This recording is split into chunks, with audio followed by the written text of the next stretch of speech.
Brad Kearns, there is a price to pay for peak performance. Guinness World Record holder, best-selling author, former professional triathlete, and much more. So much, in fact, that I had to read from this for everybody. Look, I had a great time chatting with Brad Kearns of bradkearns.com. He's 57 years old. He's a New York Times best-selling author, Guinness World Record setting professional speed golfer, #1 USA ranked Masters age track and field high jumper in 2020, and former national champion, and #3 world ranked professional triathlete. Wow, he's written 20 books on diet, health, peak performance, and ancestral living, and is a popular speaker, retreat host, and face of the Primal Blueprint online multimedia educational courses. In 2017, the Keto Reset diet became a New York Times bestseller and briefly ranked as the #1 overall best-selling book on Amazon.com. Brad hosts the B.rad podcast, covering healthy living, peak performance, and personal growth with his carefree style and lively sense of humor. Brad promotes a nutrition, supplementation, and lifestyle transformation program he calls the MOFO Mission, designed to optimize male hormone function in order to maintain passion and competitive intensity throughout life. He told me about entering the flow state to break the Guinness World Record and how hard it really was to train for it. Brad was brutally honest about what it takes to be in the top of the professional athlete field and how nothing else matters when you're competing. On the nutrition side, he talked about the pursuit of a diet of maximum nutrient density, modeling our ancestors, but with sufficient carbohydrate intake. Brad elaborated on the health dangers of his big three: refined grains, refined sugars, and refined seed oils. He's an absolute wealth of knowledge in health, fitness, and a great guy to chat to. It was a true pleasure. You'll get a lot out of it, no matter if you're an athlete or just want to improve your health. You can find out more about Brad and his cutting-edge work at bradkearns.com, and on Insta. Check the links in the show notes, check the links on the YouTube, and on Instagram, bradkearns1. Thanks for watching. Hi, I'm Damien Porter, former Special Forces operator, high performance living coach from eatwellmovewell.net, and you're listening to my Straight Talk Mind and Muscle podcast. Subscribe for more amazing tips, interviews, and wisdom from phenomenal guests, and get your free copy of my 5-day meal plan and exercise ebook at realketonesaustralia.com. This show is sponsored by realketonesaustralia.com, the best and most effective ketone supplement on the market to reduce anxiety, enhance brain performance, and supply twice as much energy as glucose. You can find all my former shows on Spotify, iTunes, YouTube, Google, Amazon, and Libsyn. Thanks for watching and listening. And we're live. Welcome to the Straight Talk Mind and Muscle podcast, and welcome to my guest, Brad Kearns. Brad, it's great to chat with you just before. Welcome to the show. Oh my gosh, so much fun. I love the great down under. I've had so many good trips to Australia, New Zealand for competing in triathlon long ago. Can't wait to come back. We had a cruise scheduled, a 12-day journey featuring many cities in New Zealand, Tasmania, and Australia, and then of course got canceled for COVID. So I will be back there pretty soon, people. And I should love to announce this, Damien, that we look at our stats for the B.rad podcast, emanating from the West Coast of America, and the percentage of listeners in Australia is like astronomical versus the population compared to US. I think it's like 10% of all listeners come from Australia. I'm like, wow. Awesome. All right. Wow. Good day, everybody. Maybe I should start my show with a nice good day instead of hello. Yeah. But I mean, you know what, it does contend that there's a sincere interest in health and fitness and optimization. And I love the competitive energy that I experienced when I mixed with the Aussies on the racing circuit. They dominated for many years and still do in certain ways. But what I sort of observed with many of the guys I race with was, tremendous competitors, working hard, training hard, very intense, but they were, I believe, much better able to let things go and cultivate this ideal competitive disposition where they're going to have some beers after the event and enjoy the rest of the day. Where in America, a lot of it, we're socialized to be, very driven and succeed and measure ourselves against the measuring, judging forces of society and see if we can stand out and have more likelihood of attaching our self-esteem to the outcome of what we're doing, rather than being able to kind of get over ourselves and compartmentalize, hey, maybe you are a champion athlete. Doesn't necessarily make you a nice person or making a contribution to the planet. And that's kind of refreshing. And I picked up a lot of that energy and tried to, model it myself, because it was really beautiful to see. Yeah, absolutely. Wow, that's a lot to unpack and a great snapshot. I do believe when you go to another country, you get a snapshot, you stereotype it super quick, and normally you come out pretty right because we're clever brains in there as humans. But yeah, I think I was talking to Mark Matheson on a show, the Australian SAS psychologist, and he was the same thing.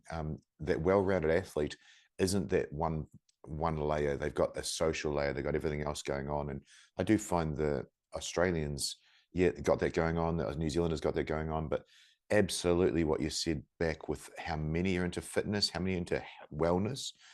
They're just more able to do it here, and there's big numbers in Australia. I mean, my country's pretty little, but I'm not surprised at what you said with the listeners to your show, because yeah, especially over the eastern side of the country, Melbourne, Sydney, all those places, they've got a lot going on, and they're surrounded by beaches. So I guess a lot of them want to look good as well. Yeah. Yeah. Yeah, the outdoor active lifestyle is so important. And I think there's a nice segment of America that's completely committed to that and doing great stuff. But we have such a big population and so many health problems here, with 2/3 of the population is classified as overweight, and half of them, so 1/3 of America, is obese. In other words, their extra weight is dramatically compromising their health. And we have the great multinational corporations pumping this processed food down our throats and hanging it over our heads with billboards and advertising. Wow. And it's a lot to extricate from. And only a small segment of the population has any concern whatsoever with, for example, the food they're putting in their body, or Mm. whether they even meet a baseline level of activity.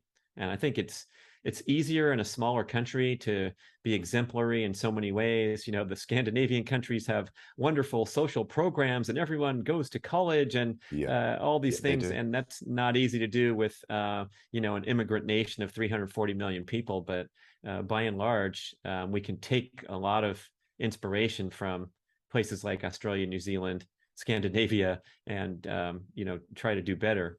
Well, talk about inspirational, Brad. I'm going to introduce you to the listeners because you literally blew my mind. Now, just FYI, you were the first world record holder I've had on, and I've got two more lined up. So this might become a trend. So, you're an American author, podcast host, as you said, mentioned, a world record holder in speed golfing. Is that correct? Yes, the Um, Guinness World Record in speed golf. Oh, I'm gonna dive into that with you. Masters high jumper, former professional triathlete, as we alluded to. What an amazing sporting background, but your other side of it: 20 books, health, performance, ancestral living. Primal blueprint. All the teaching courses you do. You've lived a life, and sometimes people ask me to tell them my background, and I want to do what you did and get the crayons out and literally go do like, have you got on your website on bradkearns.com, which is brilliant. I'd like to, if I could please, let's talk about the Guinness World Record, and then I'm going to go back into your sporting career and then push on to the nutrition. I think that would sum it up nicely. What's it like to be the best in the world at what you did? What's it like getting a Guinness World Record? Well, I really appreciate you teeing me up, because you know how to get me fired up, man. I can go and with great enthusiasm, like we go to parties, and my wife will mention to a golfer there, oh, he has the world record in speed golf. And the golfer's like, what the heck's that? And then it's like, you just wind me up and I go to town. But there's this wonderful underground sport of speed golf, it's called. And speed golf entails, it's an actual tournament competition, right? Where you go to the golf course and you keep your score for 18 holes, but they also time you on the course. And so you start and they count up your minutes and your strokes and they add them together. So my best score in a speed golf tournament is 125, which was shooting a 78 in 47 minutes. So imagine this player, running through the course and getting to the ball. I have a little tiny junior bag like they give to the kids with 5 clubs instead of the big bag, because I'm moving. And I get up to the ball, look at the target, swing, get my bag, run to the next shot, hit the putt, go to the next tee. And so it's a really beautiful Zen sport where you have to react to what's in front of you rather than get into that overly analytical mindset that we're so familiar with golfing, and so frustrating for the average golfer, worrying about all this information, how many yards, how many meters is it, and over deliberating, getting that tension into the body rather than accessing the flow state. So it's a great way to flow. You access flow automatically. And if you've never done it, you will do so on the first hole, because you start breathing hard and you run up to the green and look at your putt. And instead of going, I wonder if it's going to break to the left today, and my friend told me that this green's faster than the other green. No. You are running up there, not even catching your breath, looking at the ball and just letting your natural athletic ability take over. And so what I discover, and many speed golfers discover, is that they play as good or better than when spending all freaking day out there with a caddy and with all the clubs and all the information on their watches. Yeah, because you're just allowing your natural instinct to take over. Like on a shot that's 20 meters away from the hole, no one can tell you how hard to hit a 20-meter shot. You just have to look at the green and the flag and do what your brain is telling you to do. And so that's the best part of the sport. But you ask about the Guinness World Record. So, I've been a competitive speed golfer for many years. I've played in the World Championships. I placed in the top 25 years in a row against the best pros, even though I'm one of the older guys now, and actually one of the slower guys, believe it or not, because I'm doing my best here in my 50s. But I discovered there was this cool offshoot on Guinness World Records website of a guy who set the record for the fastest single hole of golf ever played. So this is quite different than a tournament where you're playing the course. And the fastest single hole record, the minimum yardage requirement is 500 yards. So it can't be like a little par 3 where someone hits it in the hole and it took 4 seconds and I win. So it has to be a lengthy hole where you're running it. And in the case of just playing one hole, this is a dead sprint.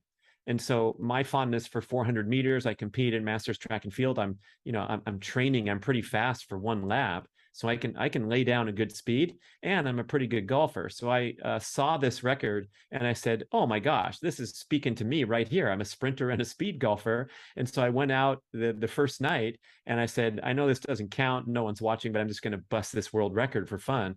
And I ran as fast as I could.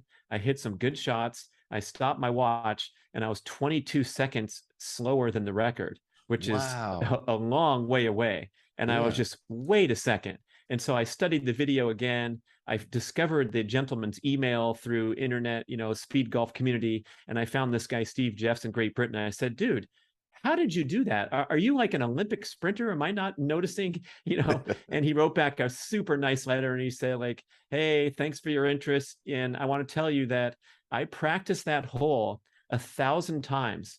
I played it over and over and over and decided the exact strategy of where to hit the ball and how to go faster and faster and beat the previous record.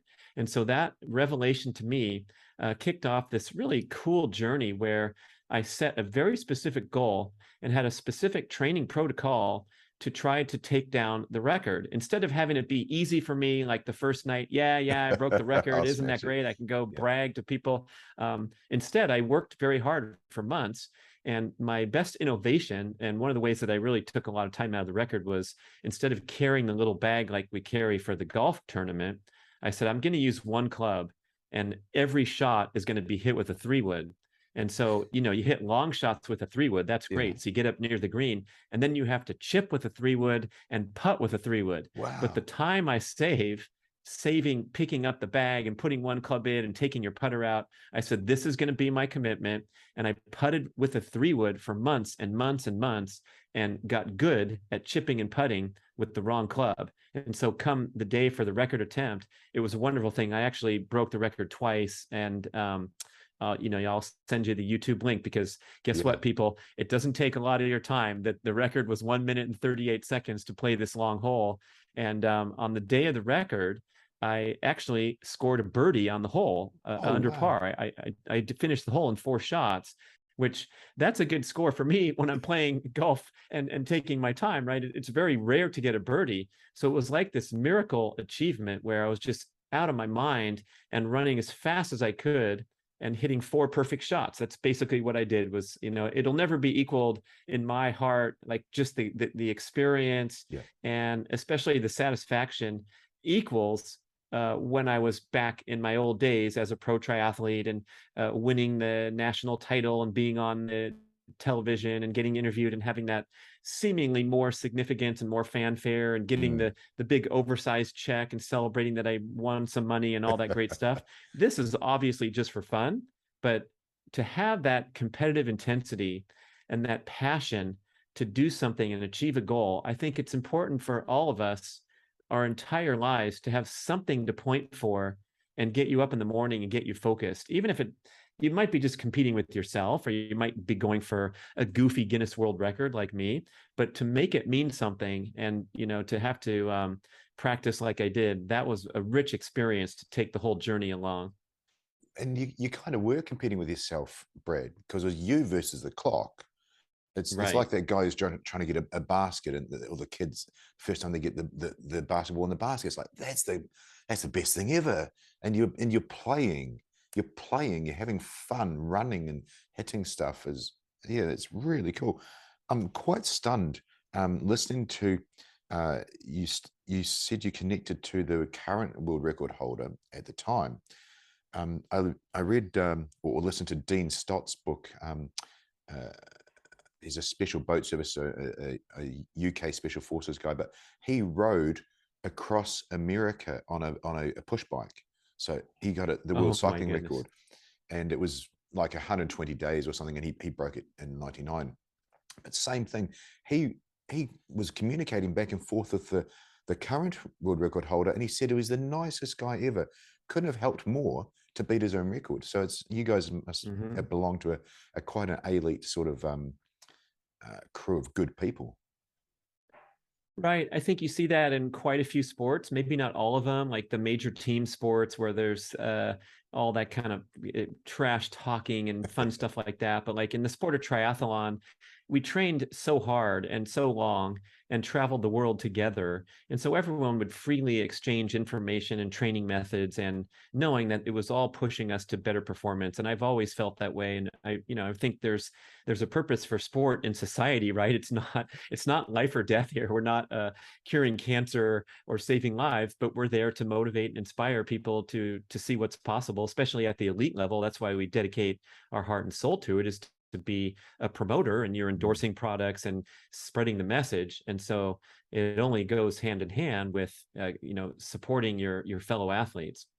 Yeah, it's stunning. And you've made me think back to the New Zealand world champion triathlete for many years, Hamish.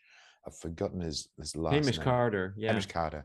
Yeah, he came on and I believe did really well at the very end of my career. I saw this young guy from New Zealand and had a fantastic career after me, but they've cranked him out. They've had so many great athletes from down under Australia and New Zealand in triathlon. They pretty much dominate. Yeah, he's got Olympic gold. Yep. I think Olympic gold, Olympic silver. Yeah, all that stuff.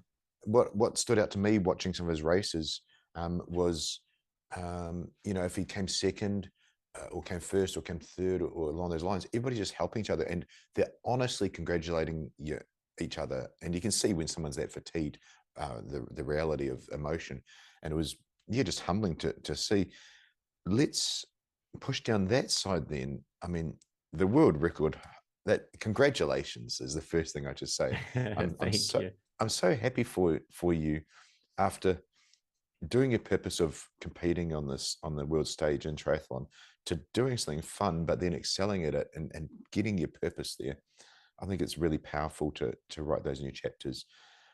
I'd like to now also talk about your triathlon career. I mean, it's not just you competing in these things. I mean, you won 31 events. That's at the highest level. That was in the older days. Let's talk through, in hindsight, nutritionally, training wise, how do you sort of see yourself performing if you were in that position again? Well, one thing is I would have won a lot more races if there weren't so many Aussies on the circuit. So that was that was a rough one, man. Those guys were just they just came in droves. Like you'd see two or three good athletes coming over and racing in the States from Australia, and then the next year it would be two or three different guys. And so now there's six, and it just was like a multiplication event. And same with going over there. One of my proudest races on the circuit was I actually tied for third in the World Cup that was held in Surfers Paradise, and it was I think the richest race in the sport. So when the money comes, the guys come from all over the world. And I crossed the line, and about 20 seconds later came a huge pack of almost all of them were Australian local guys, and they were chasing me down and the other athlete from America that we got third and fourth, but they were just behind us, and it was a pack of 11 guys. So fifth, sixth, seventh, eighth, ninth, 10th, 11th, 12th, 13th, 14th, 15th, and 16th were just breathing down our necks, and you look back and you're like, oh my God, it was crazy. But the one main reflection I have from that phase of my life was the price to pay to achieve elite level performance in virtually any sport is generally in extreme conflict with your general health, your longevity, and your your basic attributes that are considered healthy. Not so much So I wellness, was, is it? It's all about yeah, performance. yeah, it has nothing to do with wellness and is in direct competition with wellness pretty much every day. So I was on the edge almost all the time of, pushing my body to what it was capable of, and then recovering and just hanging on by a string, it seemed like. One tidbit was I was asleep for half of my life from age 20 to age 30 when I was a racer. So I slept 10 hours every night and a 2-hour nap every afternoon. And so I basically got 12 hours of rest every single day. And if my nap was cut short because there was too long of a line at the post office or something, Yeah. I was a little cranky. My swim workout suffered that evening. I mean, it was like the real deal to try to optimize everything. And it is nice to have a certain phase of life. A lot of people can relate to, when they played Aussie rules for 3 years from ages 19 to 22. And then you move on because you're not intended to do that to your body and, to your focus and your time prioritization forever. But there's a lot of things to reference from that time period that I carry over and try to adapt into everyday life. And one of them's, being fearless, being focused, disciplined, resilient, all those great athletic skills. But a lot of times, what gets in the way, I think, when you're pursuing these extreme athletic goals is that it's really easy to get out of balance with your mindset as well as your body. Yeah. And it's really easy to kind of get to this point where you attach your self-esteem to your performance. And then you get discouraged if you perform poorly. And if you perform well, maybe you have that tendency to get pretty stuck on yourself and think you're a bigger shit than somebody else. And that's something that I had the great privilege of getting beaten out of me by the ups and downs of being an athlete. Wow. So I might have won those many races, but I also dropped out of some very important races where I flew across the globe. I'm thinking of one in Australia in particular where I got a flat tire on the bicycle and had to quit. And it was a huge race. It was a World Cup of a different year. Yeah. So I came back and redeemed myself later. But, I've had the lowest lows and some pretty high highs. And if you can't cope and process both of those extremes, then it's going to be really difficult to kind of navigate everyday life. Can I interject for a second there, Brad, on that point? You brought up 2 points that are really great. Really, it sounds like you were maturing through your, you're almost growing up, as it were, through your athletic career. But let's just put you almost at the start there. Again, Mark Matheson, the psychologist here, he was a really interesting cat. He was a good triathlete, and he went to like top 10. Sorry, he ran just starting to break into the top 10, but he wanted to push into the best, and he realized how much more it's exponential effort to get into that. Mm. But then on the psychology side, he talked about the athletes, because he trains those sort of people now psychologically. What about that person that then has a career-ending injury at 19, at 21, when they haven't matured through what you spoke about, and it's career-ending, and then they've got nothing to fall back on. They don't have, like you said, you're sleeping 12 hours of your life. What if you're not communicating to your family? What you gave away your relationships, all those things. Let's just I'm more making a point than asking a question. It's really interesting to watch you successfully navigate that, and then sort of mature through it. But I'm sure you would have seen people not be as successful at that well-roundedness as yourself.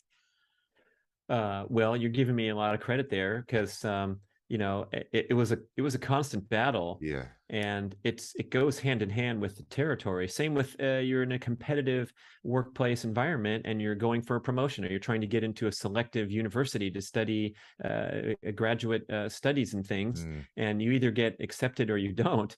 And so it's pretty easy to feel like a failure when you've been diverted from your goals. And then if you don't care that much, or if you have an easy breezy attitude, like there's a lot of advice given to athletes like, hey, just pretend it's a normal competition and try to stay relaxed as you go off to the Olympic Games going for the gold medal. Or my friend's got a really high level gymnast. His daughter's, a teenager and going for the national meet and trying to qualify. And he mentioned that, one thing they say to her is like, just pretend it's like another practice and you're doing the balance beam. And I said, no, you can't say that when you're heading off to the nationals and the family's getting on an airplane and flying to some other city, and the whole thing is extremely important. And so you can't fake it, and you can't talk yourself out of the reality. So I really appreciate Sir Roger Bannister's quote here, the first sub-4-minute miler from Great Britain and a legendary performer. And he says, when you're competing in sport, of course, because he's talking about that, but you can fill in the blanks to whatever it is. When you're going for your medical school admission, whatever. When you're competing, the essence of the experience is that nothing else matters. And that's why we love sport so much, and especially elite level sport. It is a big deal, and you've trained for 4 years to go for the Olympic gold, and so it's big, and nothing else matters. It's an incredibly intense experience. But then back to Bannister's quote, the idea is when it's over, you should generally file it away in a place that's not very important. Oh, And wow. it's such a great quote. He was he retired at the peak of his career to go to medical school because he was destined to become a physician, and he did some great work in Great Britain, was knighted not just for setting the mile record, but for a long career in medicine. Wow. And that was the old days of amateurism and the high ideals of, this is all for fun and games at Oxford University. And of course, today we have millions of dollars on the line. And even for a recreational participant, you have your social media following, you're putting a post up like, I arrived at the race venue and tomorrow's the big day, wish me luck, and 100 people wish you luck, or 5,000 wish you luck. And it takes on great significance. And so it's difficult to like file those things away. And that was the credit I gave at the outset to the Aussie athlete, was able to do that right away, and then just come up the next morning and get ready for the next competition with great intensity. But having that balance and being able to compartmentalize is a really beautiful thing that works in all areas of life. Even let's say parenting, where I'm doing my best every day to raise my kids. And now they're adults, 24 and 22 years old. And I'm sure I've made mistakes and I have regrets and I would have done it over. But if I attach my self-esteem to what I have expected outcomes on parenting, I'm going to be one of those lousy parents we read about in America, where you're living and breathing through your child's football career because you didn't quite make it there. You had a career-ending injury at 19, and now you're yelling on the sidelines and pushing them, putting thoughts into their brain that's enhancing the purity of the athletic experience. So we have to do our best in life, but go with the flow and, not get too immersed in this obsession with self-esteem and recognition for it. You've really brought some good points for any athlete or aspiring athlete that's listening, and I thank you for that. Um, I this this last 8 hours, I did a show last night with America, with Lieutenant Colonel Dave Grossman, and then first thing in the morning with yourself, and strangely, same thing.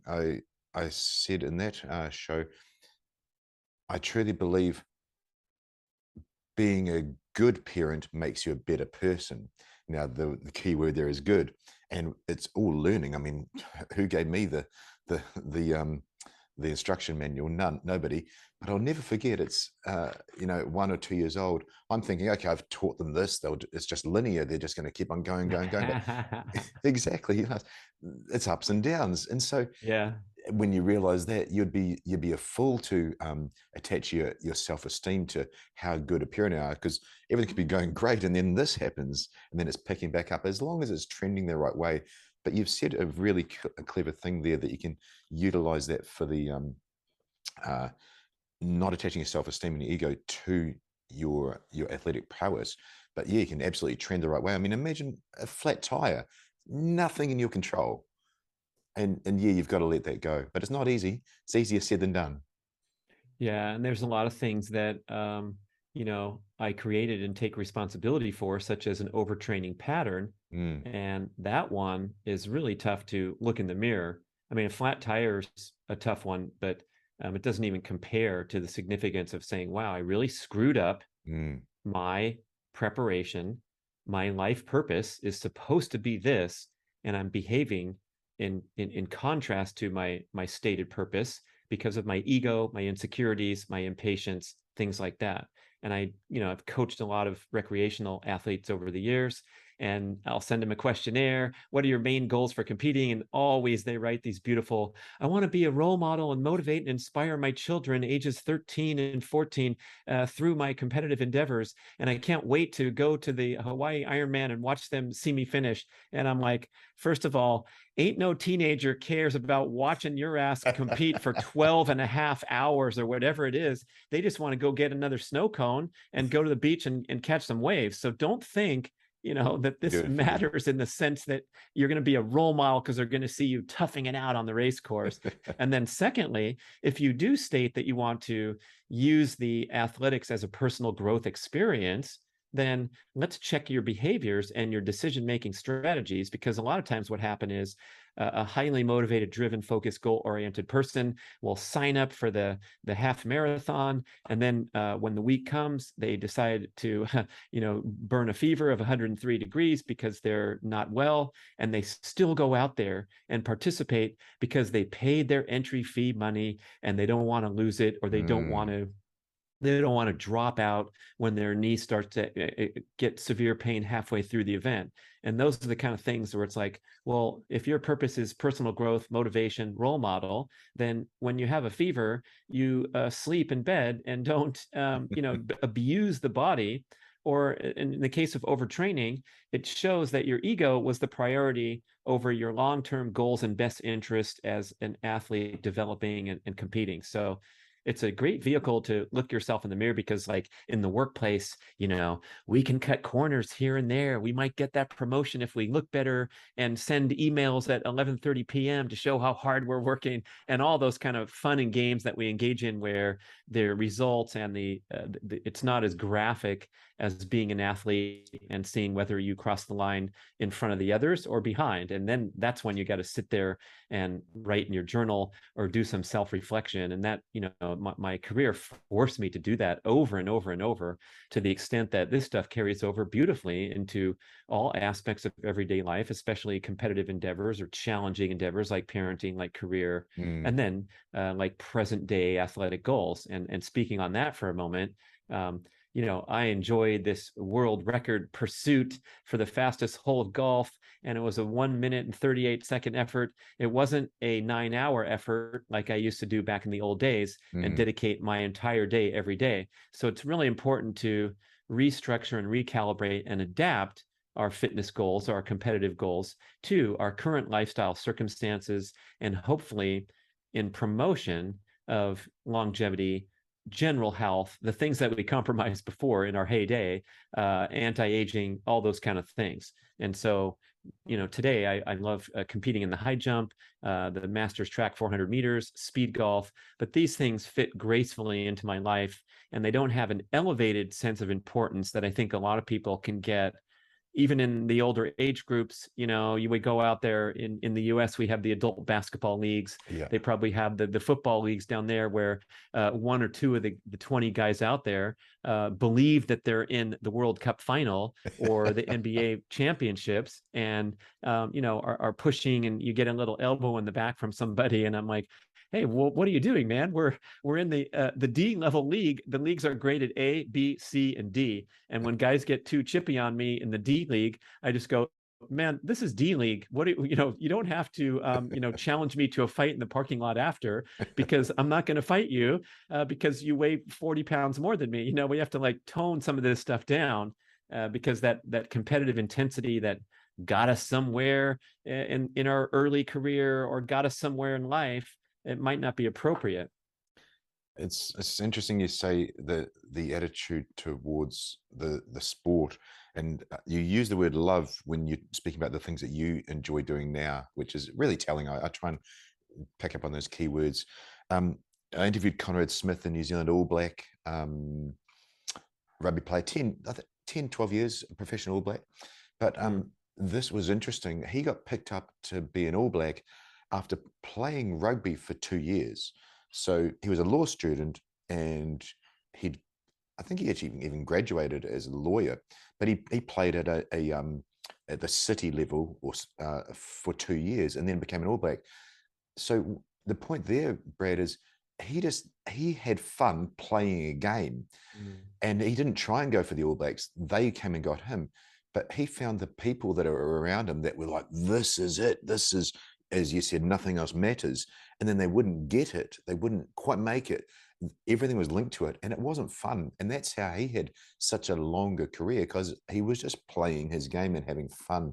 And it's nice to hear you in this part of your life, same deal with those fun things you're doing.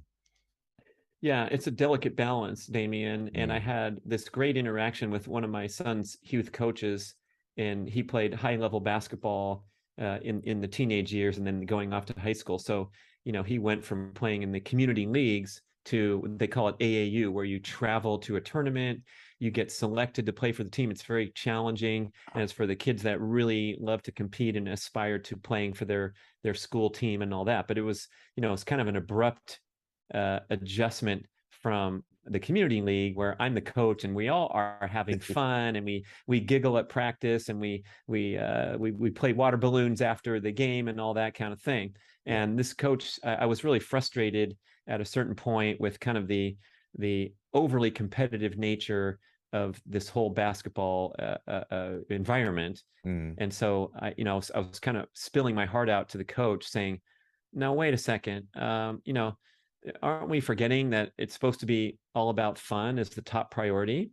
Pretty easy. Damien just nodded his head if you're not watching the screen. It's a pretty easy thing to agree upon, right? Around the world. It's like the kids are out there playing sports. It's supposed to be for fun. And he said, Brad, the first priority is not for fun, because these kids can go to the park and have fun with their water balloon shooting contest and playing Nerf hoops in the backyard. And the reason we have referees and organized events and travel to compete against other, top level teams of the same nature is a personal growth experience for the youth. So that is the number one priority of youth sports. And it's a beautiful way to state it, because if the team goes out there and gets their butt kicked by a vastly superior team, which happened to my son's team many times. And these guys, remember, were trying out and selected. And so they all thought they were a little bit hot shit in their little respective communities. And the schools that they attended, they were the best player from their environment, and they made a very selective team and then traveled to another city and played and got blown out of the gym. And those sad faces at the end of that game, when the coach has to address them, it was no fun out there to get the ball picked off your dribble and the other guy scoring a basket and so forth. But he always did a great job talking through to them and says, well, you guys got challenged, you got beat up. We noticed that our weaknesses are here, here, here, and here. We're going to work on those and we're going to get better. And then guess what happens when you win the tournament, which also happens besides getting your butt kicked? Hey, we're going to go celebrate. We're going to have pizza. We're going to have a very short conversation after the game because the kids are looking all over and distracted anyway. So everything's a personal growth experience. It feels great to win, especially in youth sports. And it also is something super important to lose and process that. So I'm thinking of the same for all of us at any age. Like, and I wrote a thoughtful blog post about this breaking the world record because I said, you know, was this for fun? Of course it was for fun. And my family and friends that were out there to support me on my record attempt, because the Guinness World Record requirements are severe. You have to have 10 people on your program that day in order to qualify for an official attempt. You need an official videographer. You need a photographer. You need a backup photographer. You need timer number 1. You need timer number 2. You need an experienced golf observer to make sure you follow the rules. And you need 2 innocent bystanders that you've never met before, because we don't want all 10 people to be my buddies and say, oh, Brad broke the record. It was amazing. My time was this. You know, you need to have an outside resource, and they all have to sign these affidavits. And so it's this big deal. And so to ask all my friends and family to dedicate their afternoon to this attempt and to go through all that process with Guinness, that's where it departed from fun into something that I took very seriously and was pursuing as a personal growth experience. And also to motivate and inspire. You know, my son was one of the people, my wife, my mother. It was a great day to connect as a group and as a family and see me pursuing my dreams and putting it out there. So all of us have that obligation to go beyond just living this fun, easy breezy life and do something that matters. That you could say it's very serious. I mean, I certainly didn't want to screw up and say, well, I had fun, but I hit the ball over the fence because I didn't practice enough, because I didn't prepare, because I didn't take it seriously enough. So I think that's a great one for all of us to make that clear distinction. Yeah, you have summarized that so well. Just one exact question. How long did you train for that world record for, when you are from deciding about it, from reading about it to doing it? It was a lifetime of training, Damien. I've been playing golf since I was 5 years old. I've been running track since I was 7 years old. And it's like, here is the match made in heaven. You have to actually sprint on a golf course. That's Brad Kearns right there. It's so amazing. But yeah, when I saw the video, it was about 4 months later that I went for my own record attempt. So I was pretty much obsessed from that first evening when I, was cockily going over to the golf course to go bust a world record for fun, and realized that I had my work cut out for me. And it was a beautiful little stint in life. And then, I think we, again, go through these phases. One day my triathlon career ended and I had to, leave the pro circuit and go on with my life, and then try to think about, what's on the horizon? What are my next goals? And that's also important, not to, become a person on the sidelines watching the All Blacks on television and talking about how you were so good that one day you might have made that team, except for you hurt your shoulder. And everyone has these stories, and, they're watching the tube and telling their story rather than being out there and making an effort themselves. And doesn't mean you don't want to watch and enjoy the top players, but I really feel like participating throughout life is the best. Personal growth experience. I love that you're just continually doing them. While I've got someone of your caliber who's been there and done it, I'd like to push down the health side, but I've got an interesting question. When you're speaking about, competing at that level with triathlon and endurance racing isn't about wellness, just maybe think about what they used to call the female athlete triad. But you're a male, and then we realized, hang on a sec, no males even know if they lost their period because they don't have a period. What I'm alluding to is what's happening to your hormones. So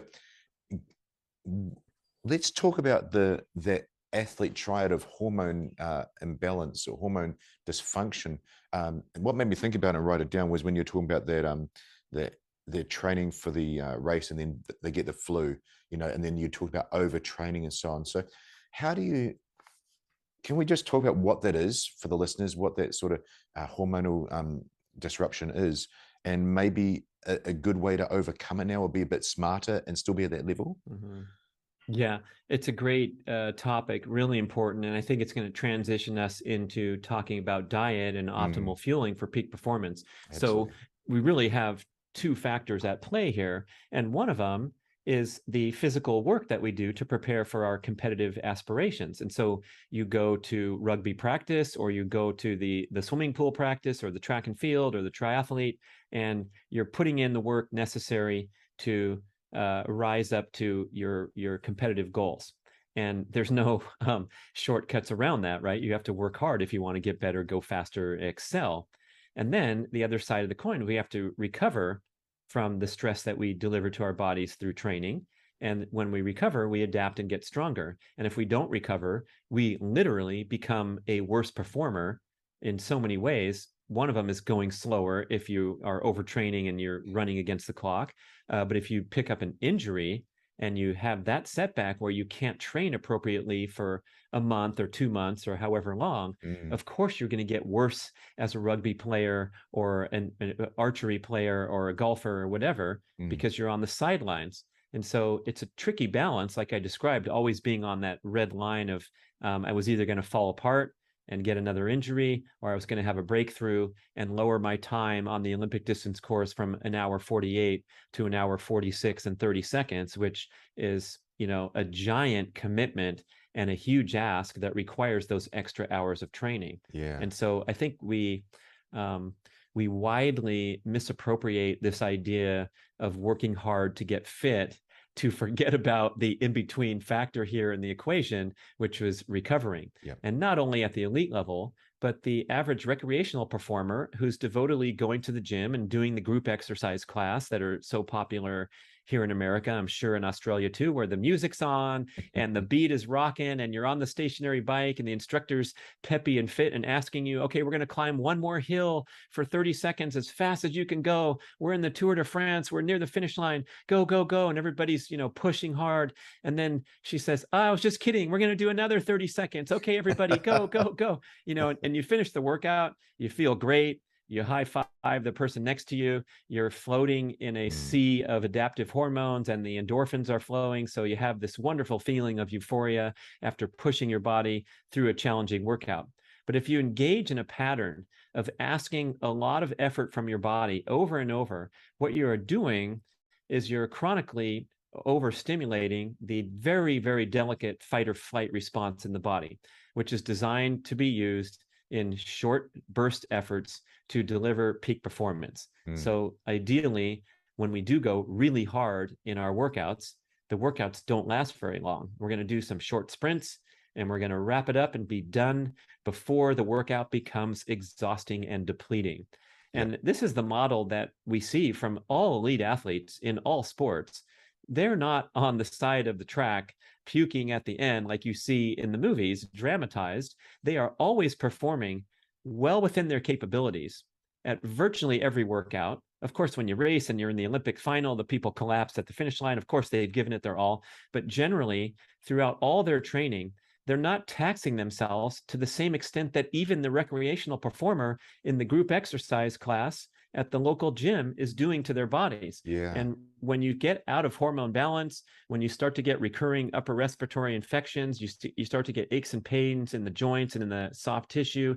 These are all signs that you're overstressing yourself, and you would do much better to slow down the pace or the effort expenditure at your workouts and take more downtime and relaxing time and walks and nice swims in the ocean. I was just reading about Sam Tanner, the Olympic runner from New Zealand, 1,500 meters, and he's going after John Walker's record in the mile, which has lasted for decades. Yes, it John still Walker, stands. very famous. Yeah. He was Olympic gold in 76 and was in his heyday in the 70s. And so this young guy who's only 22, I think, he's performing at the very high level in the world, and they say, what's your training like? What's your season and off season? And he went out of his way to mention that he loves to go for a lot of surfing sessions, because not only does it give him some conditioning, but it helps his brain relax from the hard work that he's doing on the track. And it was such a nice, and they had a picture of him surfing, and he was shredding a pretty good wave. So man, these Kiwis, they know how to do all the sports. But it was like, here's this guy going for Olympic level performance in the mile, and he takes the time to head out to the beach and paddle around. And we all need to strive for that balance in so many ways. And talking about hormone imbalance, it's pretty obvious to identify what's going on here and take corrective action.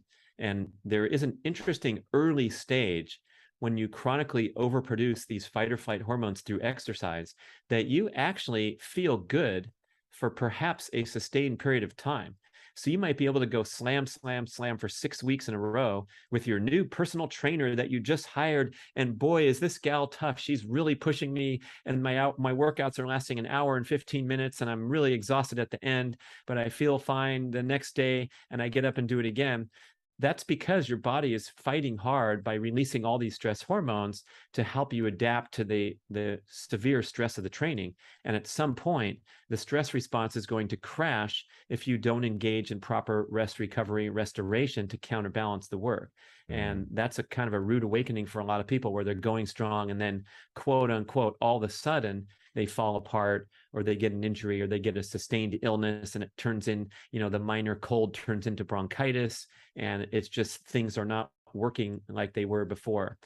So these are clear identifiers of the overtraining pattern. And the most severe and illustrative example is the one you brought up, where the female loses menstruation. It's called amenorrhea, and that indicates that the primary biological drive of the female in human genetics is for reproduction.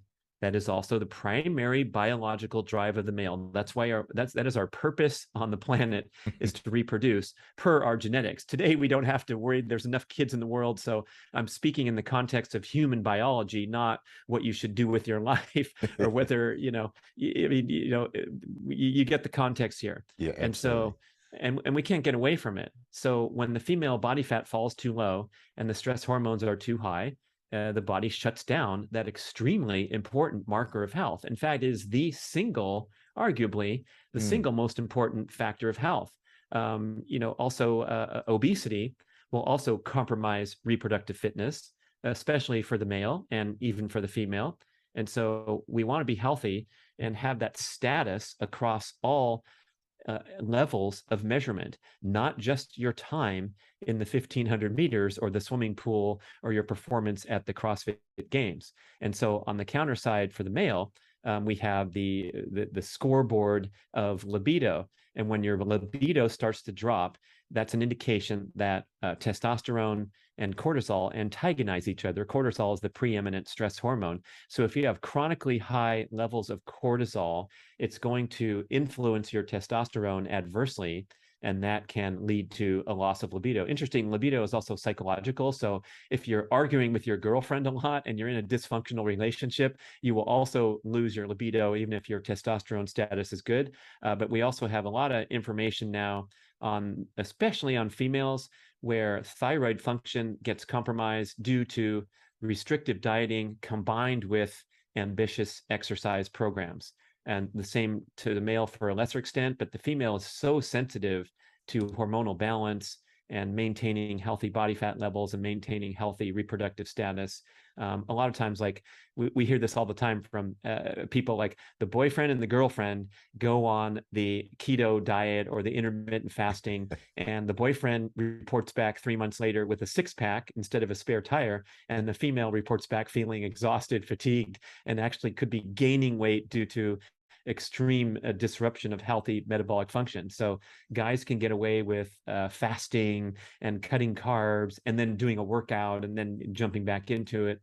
But my recent reflections are, it's so easy to overdo this that it's really important to kind of reflect on that big picture and make sure that you're fueling yourself optimally if you are active, energetic, have fitness goals and the like. That's interesting. I think one thing you just missed out with the example there of the female is fat, frumpy, and fatigued. That's a quote from a Tammy Magalia, I think, Dr. Tammy Magalia over in your country, a hormone specialist. Thank you for succinctly putting that together. And just as you're saying, that's arguably the best marker of health. Just for the listeners and the viewers who aren't so au fait with that, an amenorrheic woman, a female that loses her menstrual cycle, the bones become less dense. Your skeleton that keeps you alive isn't Quickly. healthy. Yeah, quickly. As a matter of fact, Wow. happens quickly. The Tour de France riders, after the 3-week tour, have a significant loss in bone density after 3 weeks of not subjecting their skeleton to gravity. And the astronauts have an irreversible loss of bone density from only spending 3 months in the space station. That takes years and years. And so I just heard this, that some people contend that it's never the same. Just from removing gravity. So that's pretty heavy. But yeah, you can mess yourself up really quickly, really easily. And some of the other symptoms are like you're doing great at your workouts, but you crash out in the afternoon when you're sitting at your desk, and that's really not the intended purpose of your fitness endeavors. Now, you said like we talk about the immediate status hormonally and reproductive fitness, libido, and all that. But for the long run, what's widely now being touted as the #1 marker for longevity is maintaining functional muscle strength, muscle mass, muscle strength throughout life. And so if you're walking around looking like Damien people, this I don't even know you or know your diet or anything, but your representation of sufficient lean muscle mass suggests that you have excellent metabolic health. You are probably not burning up with adverse blood values in your triglycerides or in your small dense LDL or your insulin numbers and all those things that lead to metabolic syndrome patterns. But by virtue of keeping that muscle on your body, you're also challenging your organs to work effectively every time you perform a workout. You pick up the dumbbell for the bicep curl, your lungs kick into gear, your heart, your liver starts processing nutrition, your kidneys, everything is correlated with optimal muscle mass throughout life. And so that's a really nice plug in favor of maybe second guessing some of this obsession with fasting and calorie restriction in favor of how active can you get. I know we have to sit in front of screens and drive in our vehicles and take the subway, and we also have to sit on the couch and watch Netflix. I don't know if you have that in Australia, do you? Yeah, I'm just kidding. I'm unfortunately. just kidding. It's permeated the globe. But we deserve to live this comfortable, enjoyable modern lifestyle. But we are obligated to move as much as possible, really, in the name of health. And so that's all part of the game of longevity here. It's interesting you say that, and I'm going to push into your athletic sort of period of life and where that fit into the timescale and push into the education and nutrition. But I distinctly remember I was in my 20s. I was one of the first personal trainers in the world back in New Zealand. Wow. We franchise personal training through the gyms there. But I remember I was an uneducated bodybuilder, and I'm starting to educate and get some knowledge. And I remember reading this article, and it must have been in the 90s, stating that, and remember back then they just made blanket statements. After the age of 30, you lose half a kilo of muscle per year. What they missed out of that was if you don't use those muscles, so the 70-year-old farmer, he's not losing any muscle, but it's what you're saying there, that movement, holding on to that muscle, holding on to that strength. And yeah, I think one of the ultimate markers is simply being able to get yourself off the ground. Because if you can't get yourself off the ground as an elderly person, that's an indicator of strength and mobility. Then you've got issues for health and longevity. Yeah. That challenge where you're trying to minimize your connection points. So can you get up off the ground with 2 connection points? In other words, not using your arms, right? Nice. And I can't freaking do it. You're supposed to cross your legs and then press and stand up. Yes. Yeah. And so I have to use my arm for a little boost in balance so I can get up from 3 points.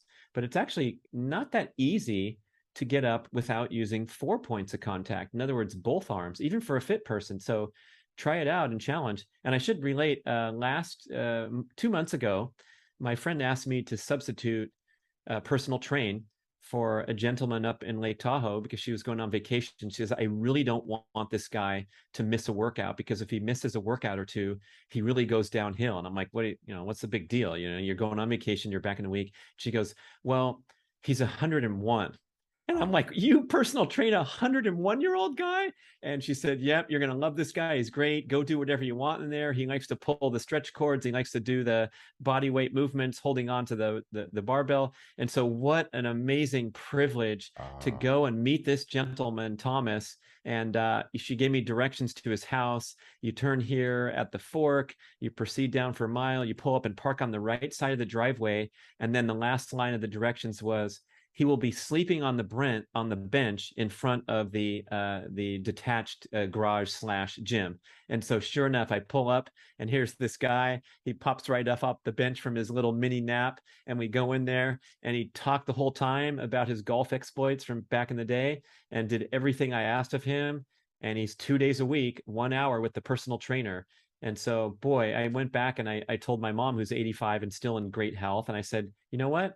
You got to get into the gym for an hour, a couple days a week. This is life or death matter. And, in those age groups, it makes all the difference. That's why he's 101 and still going strong. It's all possible.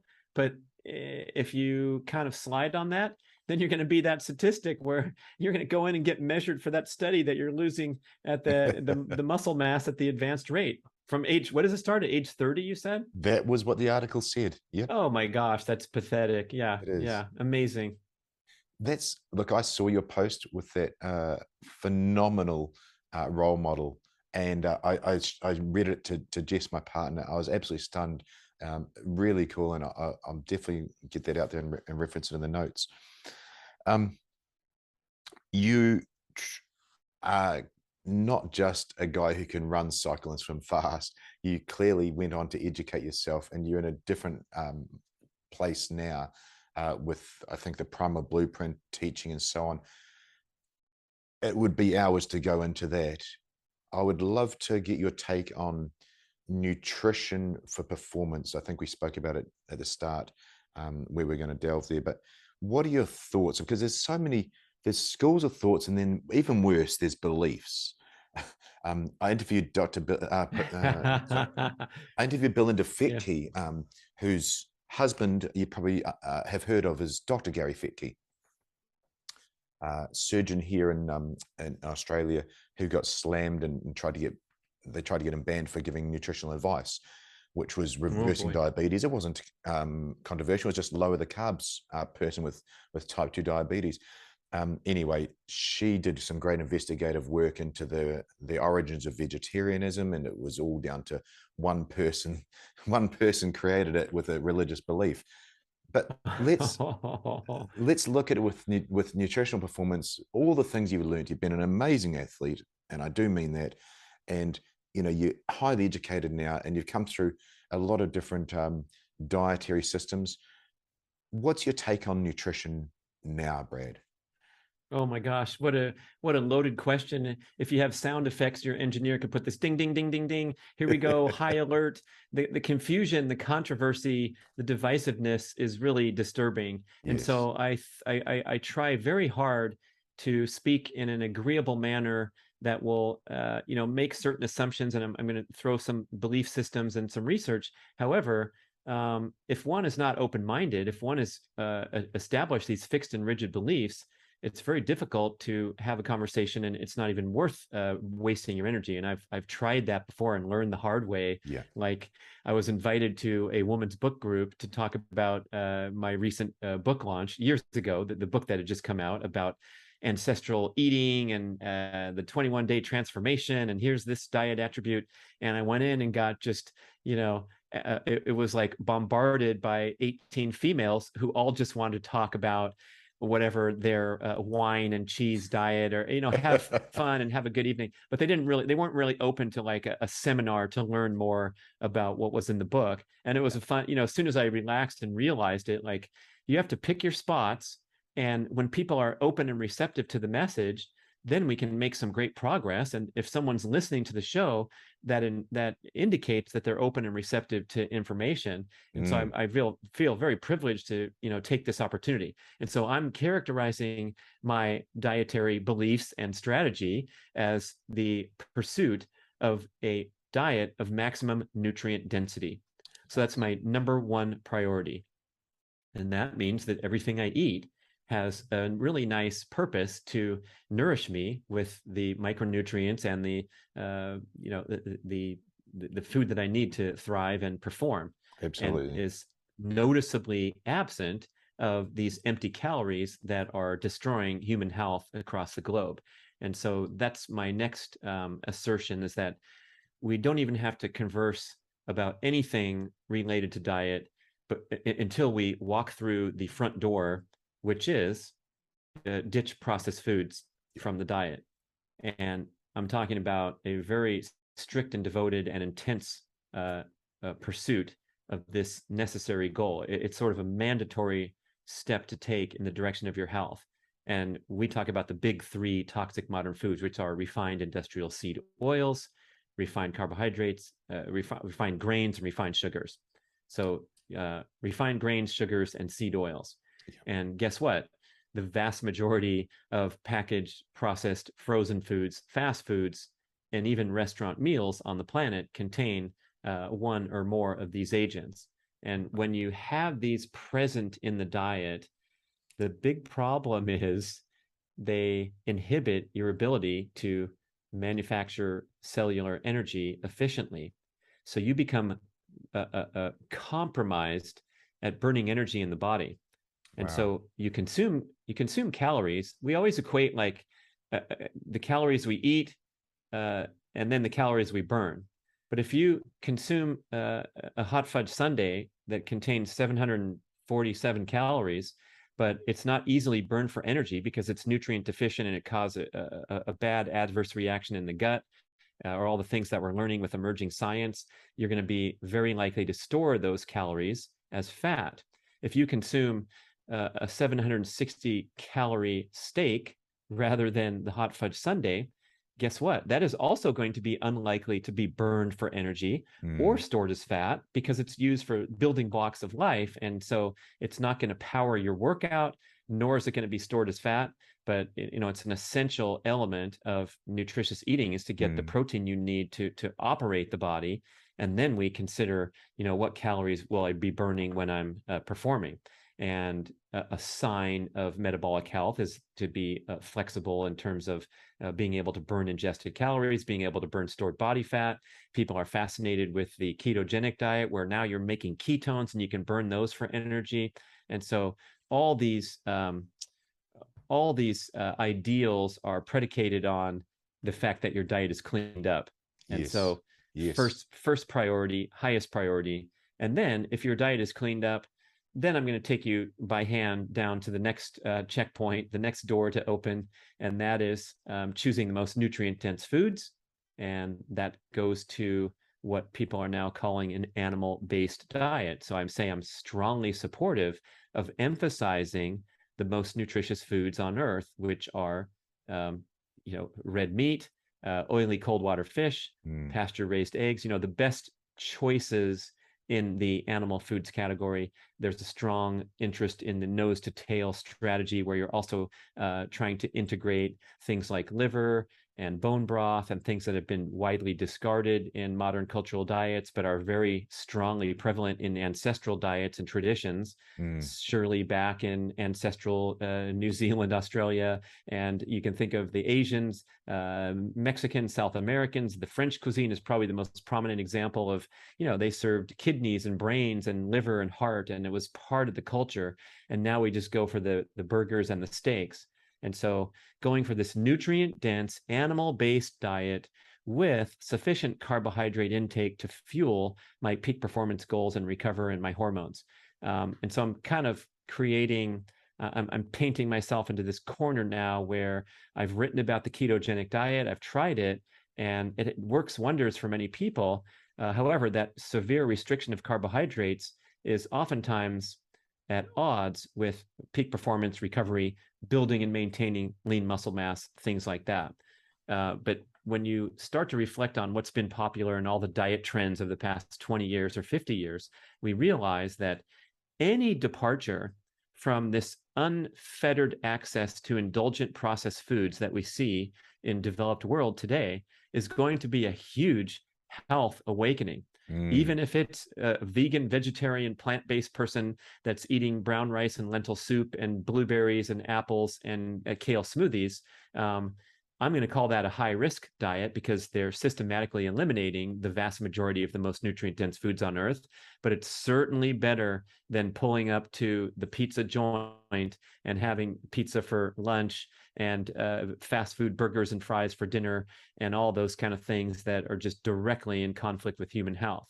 But if we can look at things like keto or low carb or intermittent fasting or time restricted feeding, these popular strategies that people are touting as being really successful, it's largely because of what's eliminated rather than the magical benefits of lowering your carbs down to 50 grams or the magical benefits of eating only between 12 noon and 8 p.m.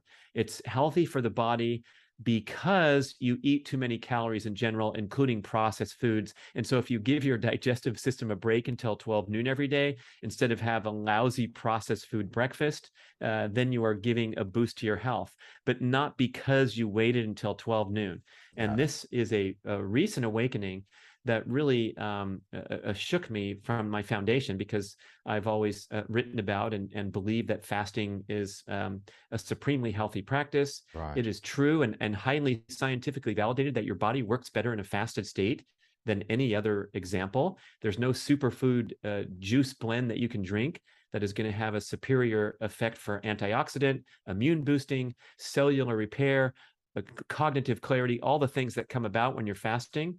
But the realization here that I'm reflecting upon a lot lately is that the restrictive diets turn on stress mechanisms in the body, the fight or flight mechanism that we just discussed in terms of exercising. It's also fight or flight when you're fasting, because if you're not consuming calories and you have to wake up, get out of bed and start burning energy, you're going to kick into stress mechanisms like the elevation of cortisol, glucagon, and adrenaline to liberate energy from storage on your body. And you feel great when you're under the influence of fight or flight hormones, just like when you're doing the high intensity exercise that you finish the bike ride. But if you start stacking and keeping score and making a stress scoreboard on a piece of plain notebook paper like you're holding, and draw a line down the middle and say stressors on one side and rest, restoration, recovery, rebuilding on the other side, fasting, keto, time restricted feeding, all these things are stress mechanisms. And then refueling is on the other side of the scoreboard, like sleeping, like sitting on your porch and looking at the birds rather than scrolling at your mobile device. And so we always have to balance those things. So interestingly, like it's now 5 months running, I embarked upon an experiment. It was inspired by Jay Feldman Energy Balance podcast. So I'll put in a plug for that, and people can go listen to his shows, especially the first 7 or 10, where I just binged and learned all about this concept of fueling the body with optimal cellular energy at all times, rather than dibbling and dabbling in these stress-producing mechanisms in the pursuit of health. And so if you think these restrictive diets are largely beneficial because of what I'm eliminating rather than the magical benefits, now my eyes are open to how can I optimize my diet. And we look to our ancestors for the example, and our ancestors endured long, harsh, cold winters without any carbohydrates. They went into ketosis. They never ate fruit in the winter. Dr. David Perlmutter has a great assertion there that I appreciated for many years. And it's like, that's right. There was no berries ripening in the winter. And so we shouldn't eat fruit in the winter either. And I wrote it on a sticky note and put it as one of my, dietary areas to focus on or consider. And then upon further reflection, I'm now thinking, what freaking winter are you talking about? Because last winter, we flew to Hawaii 4 times because they had an airline special for inexpensive flights. So I was doing sweaty hikes in the hot sun in the winter. Speaking of the Australian triathletes I raced against, the season ends here in North America in October, maybe November. they all bloody fly home and start competing on the Australian circuit, which begins in November and ends in March. And then they come over to the States and start training for the American season, which begins in May. So there is no winter to speak of. Some guys went for 15 years with no winter on the circuit. Incredible. And so adapting the ancestral example into modern life is wonderful in so many ways, but we don't have to mimic the ancestral practices today in pursuit of optimization rather than survival, which was all our ancestors cared about. They weren't training for the CrossFit Games, people. They never did an Ironman. They never raced a marathon. And interestingly there, Dr. Tommy Wood, one of the great leaders of the ancestral health movement, he cites research that asserts that today's elite performing athlete, a CrossFit Games participant, an Ironman level elite triathlete, an Olympic athlete, performs 6 times more physical energy expenditure in a day than the busiest, hardest working hunter-gatherer in the history of humanity.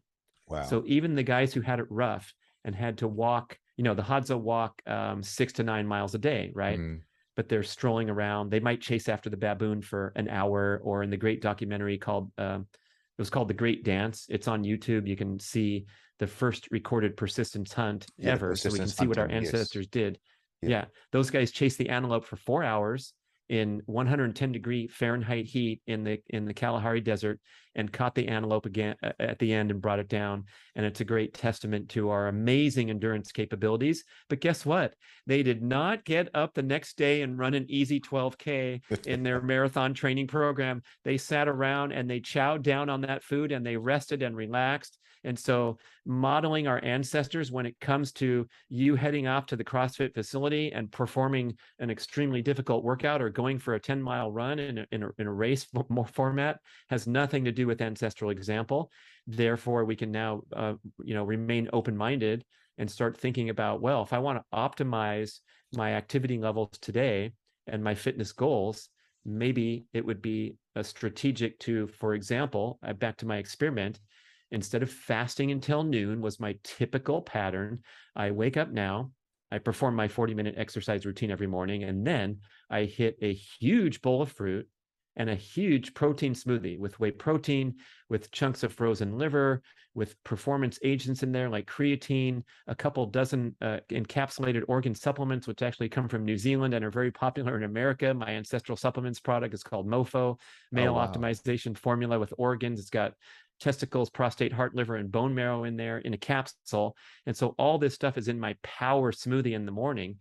And I'm optimally fueled for a busy, active, energetic day, rather than, let's say, having my workout time in the morning and then kicking on the stress hormone button to proceed until noon while I'm working and using my cognitive abilities and then fueling myself. And it's been an interesting experiment. One interesting aspect of it is I have made a concerted effort to consume more food, more calories, and more carbs for 5 months. And I weigh the same. My body composition is the same.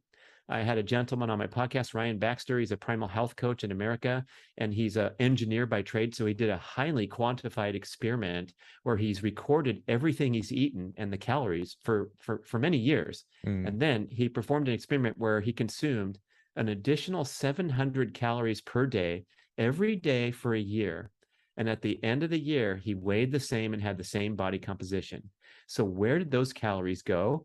They were devoted to a more active, energetic lifestyle with arguably better libido, better cell repair, faster recovery from exercise, and of course, the calories burning during his workouts. But he didn't change his workout regimen from before. He just started eating more food. It's a wild revelation, and that's just one person. But there's a lot of research showing that, when you're well fueled, you'll be more active. There's a great female Olympic runner named Elise Cranny, and she had a blog article talking about how she experienced amenorrhea. She thought she was kind of trimming down a couple more pounds to prepare for the great Olympics, and then everything bombed out. And so they recalibrated her whole diet, her whole strategy, so that she could be a healthier human and then go out and perform better, rather than be on the sidelines with not only the loss of menstruation, but injury, things like that. You easily get the stress fracture, as you know. So that's a great illustrative example of the superiority of being maximum cellular fuel at all times rather than dibbling and dabbling.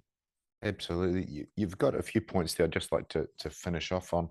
But one of them you said was at the start of it was with sufficient carbohydrate intake. And I love the term that Jess and I use now of carb appropriate diet. Now, I was coaching a guy last night. He's going for a special forces unit in America. I don't normally coach PT stuff, but it's kind of my background with special forces. So it was nice to have a chat to him. And I remember telling him last night, he's generally on a keto diet and it works pretty well for him. I'm like, yeah, but if we go carb appropriate, and I said for a triathlete, low carb might be 200 grams a day, depending on what they're doing 9 hours training. But for if you're sitting on your butt all day as a computer programmer, low carb maybe 20 grams. So carb appropriate and sufficient carbohydrate intake was telling there. But what really got me there with what you said, Brad, was sort of modeling our ancestors. What are we doing? We're going back 100 years? Are we going back to Africa where we're all black and we're in the equator? The Which All ancestors? Blacks. That's a good one, because sometimes at live seminars, people will, tout their ancestry and how they should be eating more of this or that. Yeah. And I said, well, we're all from East Africa 200,000 years ago. And some people are like, what are you talking about? No, I'm from Scandinavia. My ancestors. I'm like, no, we're all from East Africa, all of us. Anyway, sorry to interrupt you. No, I never thought about that. The All Blacks. We're all part of the All Blacks, people. I love that. So yeah, you do have to find out the right dietary path. But yeah, those people that get it. Maybe for this, a classic one is a vegan, Douglas Graham, Dr. Douglas Graham, works great for him. That's fine, but he's also got a loud voice that then everybody else thinks it's work great for them. And I hate to see it when someone goes down that route and it doesn't work so well. But look, what you put out there was great, and it was really telling. And just removing those refined grains, sugars, and seed oils. I guess the point I was making there, as I speak, is a lot of people don't realize the source. That's why I said, where did we actually evolve from? Time restricted feeding you mentioned. Dr. Sachin Panda himself, who invented it, he stated that they put these people on a time restricted feeding. They said, eat in a 10-hour window, and they actually factored in that they screw it up and do 11. So it's 11-hour window. Don't eat after sunset, and eat whatever you want. And then he, in reflection on seeing the photographs of their meals, because that's how they did the time stamps, he said these people naturally, A, made better food choices, and naturally, B, dropped their calories down a little bit. So Brad, it's exactly right. It's removing some of those things. It wasn't the time was a magic thing, and there is something with insulin after night, but he stated what they naturally did, which is correlated exactly to what you were saying. Remove some of those bad choices and you get better, then go to that next tier of what you're teaching as well. So I think if people know where these things come from, I mean, intermittent fasting, I wonder how many people listening know that Israeli Special Forces guy, Ari Hofmeyer, literally invented that for himself. He's not a nutritionist. He invented it for warfighter performance. And then we sort of tagged on a little bit around that. Wow. I love that the vegetarian was invented by one person for religious reasons. That's hilarious. Yeah, look, it's a great show. I mean, what a great relationship between wife and husband. She stood up for her husband, and after 4 years of investigative journalism, yeah, one well-meaning female, God came to her at night and told her that, this is really paraphrasing, meat was evil. And from there on, she had such a push into the universities and so on that it carried on that way. But it's a great story of investigative work, and it just came down to money, Kellogg's, and then putting that into the mainstream medical universities. You heard about how Kellogg's got started? I did, the masturbation side. Yeah. He was a religious zealot that he wanted to discourage masturbation. So he thought these cereals he was correct in the assumption that they would reduce libido from eating all that crappy processed carbohydrates. Hilarious. And it sounds literally, as we're saying, it sounds like two guys just over a beer, but it literally is true. Look, Brutal. Yeah. Brad, I've really got everything I wanted to go through and paint your picture, and it's phenomenal getting to know you and hear your story. There's so much more. I mean, your podcast is phenomenal. What you're teaching is great. But thank you so much for sharing your knowledge on such a broad range of topics there. I've got so much out of it, and I'm sure the listeners have as well. I mentioned at the start, bradkearns.com. Great website. It really is what a guy like me needs. Crayons. Is there any other socials, any other places that people can reach out to you or see you on? Well, thanks for the website compliment. It was designed by Studio One Designs out of Australia. So I had to leave America to get a kick-ass website built. And those guys are great. Greg Merrilees is the proprietor there, and he's got a great team. And I thought I'd give him a plug for anyone interested in a good website in Australia. And the B.rad podcast. You can join that 10% of the audience that comes from Australia. Thank you so much.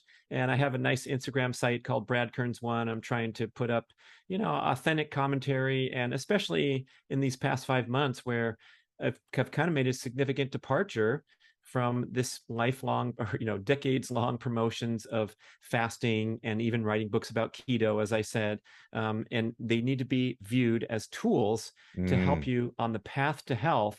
But then when you break free from the life that has processed foods in it, then you start to continue to keep your mind open, think critically. And I'm definitely committed to that. So if I, show a different side, or someone says, wait a second, you were talking about fasting and how great it is in this book or whatever.